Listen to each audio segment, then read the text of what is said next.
आदाब नाजरीन, आप सबका TVN 99 न्यूज चैनल में खैर मकदम है। आज हम बात करने वाले हैं एक ऐसे बॉक्सर की जिसके बारे में हम कह सकते हैं कि खुदी को कर बुलंद जमाना पूछेगा तेरी रजा क्या है। जी हाँ, मैं बात कर रही हूँ एक ऐसे बॉक्सर, ऐसी शख्सियत की जिसका नाम है आफ्ताब अहमद उसामा, जो उसामा F5 बॉक्सर के नाम से भी जाने जाते हैं। तो आइए जानते हैं उसामा के बारे में। उसामा F5 बॉक्सर 10 मई 2001 को शहर दक्कन हैदराबाद में पैदा हुए और वो मजहब इस्लाम से ताल्लुक रखते हैं। उनके वालिद का नाम गुलाम रसूल है, जिनके 3 बहन और 4 भाई है। उसामा के वालिद रिटायर्ड टीचर है और माँ हाउसवाइफ है। उसामा की फैमिली में दूर दूर तक ना तो कोई बॉक्सर है और ना ही कोई खेलों के साथ मुंसलिक है। उसामा ने अपनी इब्तिदाई तालीम क्रॉन इंटरनेशनल स्कूल, जो के हैदराबाद में मौजूद है, वहाँ से की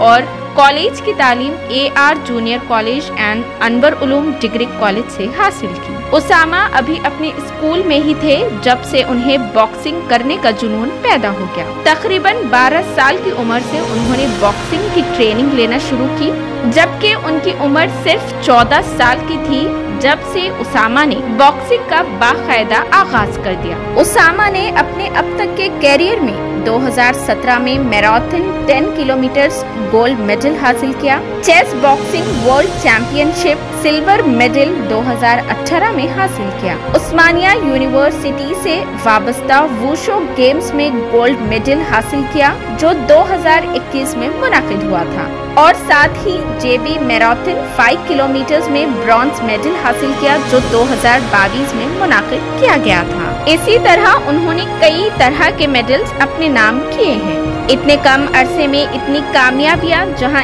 एक तरफ सब हैरान हैं, वहीं सब परेशान भी है कि दुबले पतले नजर आने वाले आफ्ताब अहमद उसामा के बाजुओं में इतनी ताकत और शिद्दत कहां से आती है। अनमेच्योर कैरियर में उन्होंने बहुत से मेडल्स अपने नाम किए हैं। उसामा की शानदार कारकर्दगियों का सिलसिला अभी भी जारी है।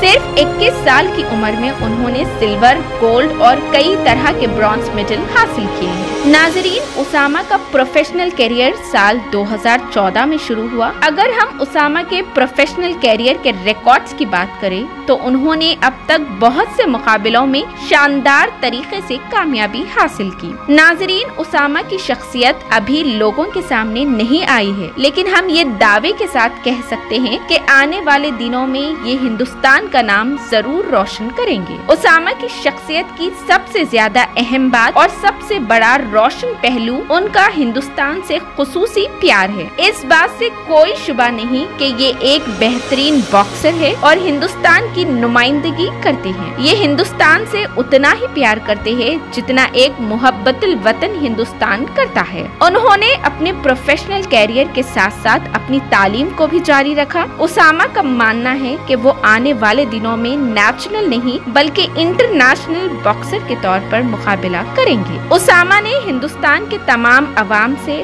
और खास कर हुकूमत तेलंगाना से अपील की कि वो उनको सपोर्ट करे और उनके प्रोफेशनल कैरियर में आगे बढ़ने में मदद करे। उन्होंने अपने कैरियर को कामयाबी व कामरानी की तरफ बढ़ाने में सख्त मेहनत का मुजाहिरा कर रहे हैं। उसामा का ख्वाब है कि वो 21वीं सदी के सबसे बड़े एथलीट बने और आने वाले वक्तों में इंशाल्लाह ये कामयाब भी होंगे और उसामा का ये प्रोफेशनल कैरियर उन्हें शोहरत की बुलंदियों तक ले जाएगा। आइए सुनते हैं आफ्ताब अहमद उसामा की जुबानी। अस्सलाम वालेकुम, मेरा नाम आफ्ताब उसामा है और मुझे उसामा F5 बॉक्सर के नाम से भी जाना जाता है। उसामा, पहले तो ये बताइए कि बॉक्सिंग एकेडमी कौन सी है और कब से आपने बॉक्सिंग स्टार्ट की? मैं हबीब मुस्तफा बॉक्सिंग एकेडमी बॉक्सिंग करता हूँ, जो कि शमशेरगंज पे है। मैं 2012 में बॉक्सिंग स्टार्ट करा था, लेकिन 2014 से रेगुलर हूँ बॉक्सिंग। बॉक्सिंग से आपको किस चीज का बेनिफिट मिला? देखिए, बॉक्सिंग से मुझे एजुकेशन फ्री हुआ, जैसा कि कॉलेज में फीस माफ हो गई, स्कॉलरशिप आई और मुझे अच्छे से अच्छे स्पॉन्सर्स मिले, और जैसा कि हर चीज़ में मुझे ज़्यादा से ज़्यादा बेनिफिट हुआ, जैसा कि प्रोटीन्स वगैरह में मुझे फ्री मिलना शुरू हो गए और बड़े कंपनीज मुझे स्पॉन्सर करना शुरू करे। आप बॉक्सिंग के साथ साथ कौन कौन से इवेंट्स में पार्टिसिपेट करते थे? देखिए, मैं बॉक्सिंग के साथ साथ उस्मानिया यूनिवर्सिटी में जितने भी स्पोर्ट्स है, जैसे कि एथलेटिक्स है और टाइक्वांडो है, ऊशू है, लोग कोच सर की परमिशन से मैं इसमें पार्टिसिपेट करा, क्योंकि इन सर्टिफिकेट्स की आगे चल के वैल्यू रहती है, इसलिए मैं पार्टिसिपेट करा इसमें। हमें ये सुनने को मिला था कि आप रोजे की हालत में भी मैराथन मेडल जीते हैं। जी, मैं रोजे में मैराथन जीता था, क्योंकि सडन कंपटीशन आ गया था, तो रोजा अभी चल रहा था, रमजान का महीना था, तो मैं पार्टिसिपेट करा था और अल्हम्दुलिल्लाह उसमें मुझे 3 के रन में पार्टिसिपेट करा था, क्योंकि मैं समझता हूँ 100 से ज़्यादा बच्चे थे उसमें। अल्हम्दुलिल्लाह उसमें मुझे फर्स्ट प्लेस लगा। कौन कौन से मैराथन में आपने हिस्सा लिया? जैसा एयरटेल मैराथन में भी मैं पार्टिसिपेट करा और उसमें भी मेडल भी लगा, और रिसेंटली मैं जेबी मैराथन में पार्टिसिपेट करा जिसमें मुझे 3rd प्लेस लगा, और गच्चीबौली इंडोर स्टेडियम में भी एक मैराथन था, हाफ मैराथन, उसमें भी मैं 5 किलोमीटर में पार्टिसिपेट करा, उसमें भी मुझे 3rd प्लेस लगा, क्योंकि अच्छा परफॉर्मेंस था मेरा उसमें। उसामा, आप ये बताइए कि आजकल ये भी बोला जाता है कि बॉक्सिंग करने के वक्त नाक यानी नोज की हड्डी पर इफेक्ट होता है, क्या ये सही है? देखिए, ऐसा कुछ भी नहीं है, ये सब बातें हैं कि बच्चों को डराने के लिए, पेरेंट्स को डराने के लिए, ऐसा कुछ भी नहीं है। नाक की हड्डी को कुछ भी नहीं करा जाता, सबके जैसे मेरे सर एक 20 साल से बॉक्सिंग करियर में है, अभी तक उनकी नाक की हड्डी भी वैसी है, हाथ की हड्डी भी वैसी है, ऐसा कुछ भी नहीं है, ये सब बेकार बातें हैं। क्या आप ये बता सकते हैं कि थाई बॉक्सर और कराटे बॉक्सर में क्या फर्क है?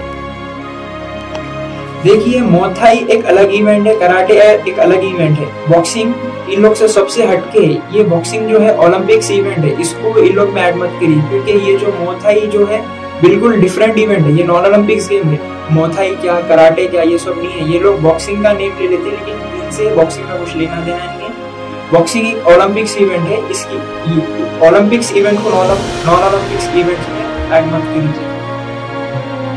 सफर को देखते हुए आपको किसने स्पॉन्सर किया?